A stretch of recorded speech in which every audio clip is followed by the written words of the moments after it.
जी तो अजीज़ तुलबा हम लोग आ चुके हैं 1.2 पे। 1.1 को हमने कंप्लीट डिस्कस कर लिया था और 1.2 के रिलेटिव जितनी भी डेफिनेशन थी हमने उसको भी डिस्कस कर लिया है। प्लेलिस्ट में जाके आप चेक कर सकते हैं। तो आज हमारी 1.2 एक्सरसाइज है जिसके क्वेश्चन नंबर 1 के अंदर हम लोगों ने बताना क्या है, हमने जस्ट ये बताना है कि हमारे पास क्वेश्चन नंबर 1 के अंदर जो है रो मैट्रिक्स कौन सा है, कॉलम कौन सा है, ठीक है, और उसके बाद जो है नल मैट्रिक्स कौन सा है, ये जस्ट हम लोगों ने डिस्कस करना है। तो हमने क्या पढ़ा था स्टूडेंट, जिसमें सारे अगर किसी मैट्रिक्स के अंदर ए के अंदर देखें तो जिसमें सारे ही नंबर जीरोज हों तो वो हमारा क्या होता है स्टूडेंट्स, नल मैट्रिक्स होता है, ठीक है। और इसको जो है उर्दू में अगर कहें तो हम इसको जीरो मैट्रिक्स भी सिफरी कालब भी कह सकते हैं, ठीक है।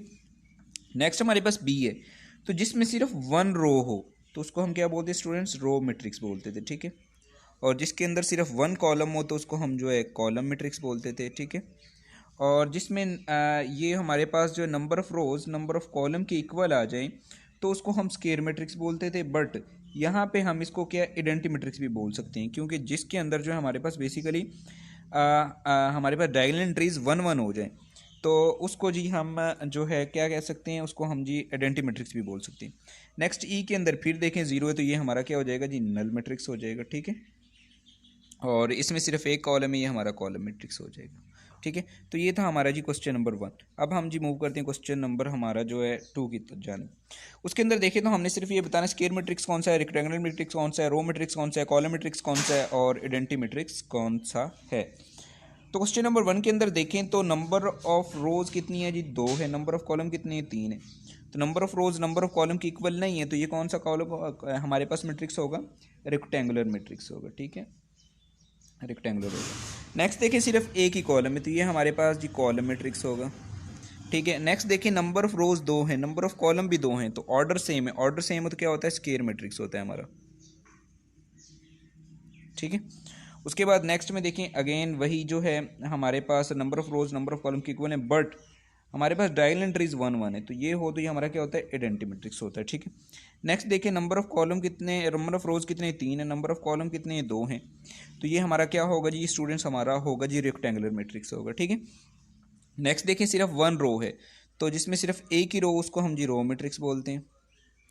उसके बाद अगर हम नेक्स्ट बात करें तो हमारे पास क्वेश्चन नंबर जो है 7 है, वो भी आसान सा है। सिर्फ एक ही इसमें कॉलम है तो ये हमारा जी कॉलम मैट्रिक्स हो जाएगा, ठीक है। इधर देखिए नंबर ऑफ रोज कितनी है, 3 है। नंबर ऑफ कॉलम कितने हैं, 3 है तो ऑर्डर सेम है तो ये हमारा हो जाएगा जी स्क्वायर मैट्रिक्स। उसके बाद लास्ट वाले में सारे जीरोज हैं तो ये हमारा नल मैट्रिक्स भी होगा और आल्सो ये हमारा जो रेक्टेंगुलर मैट्रिक्स भी होगा। तो इसके अंदर जस्ट हमने यही बताना था, ठीक है। नेक्स्ट मूव करते हैं। नेक्स्ट क्वेश्चन के अंदर बात करें तो हमसे वो डिमांड कर रहा है कि हमने बताना है कि कौन सी जो हमारे पास जो है क्वेश्चन के अंदर जो है डायगोनल हैं, स्केलर हैं और यूनिट वेक्टर है, ठीक है। तो क्वेश्चन नंबर ए की बात करें तो इसमें देखिए डायगोनल एंट्रीज सेम है तो ये हमारा जो है बेसिकली क्या होगा, ये हमारे पास जो होगा डायगोनल होगा, ठीक है, वित्री कॉलम होगा, ठीक है। उसके बाद जो है अगर सॉरी वित्री के साथ साथ जो है ये भी हमारे पास स्केलर होगा, क्यों, डायगोनल एंट्रीज सेम सेम है। अगर डायगोनल एंट्रीज जीरो ना हो, बाकी की सारी जीरो हो तो वो हमारा जो है डायगोनल मैट्रिक्स कहलाता है, ठीक है। और ये हमारा जी आइडेंटिटी मैट्रिक्स कहलाता है।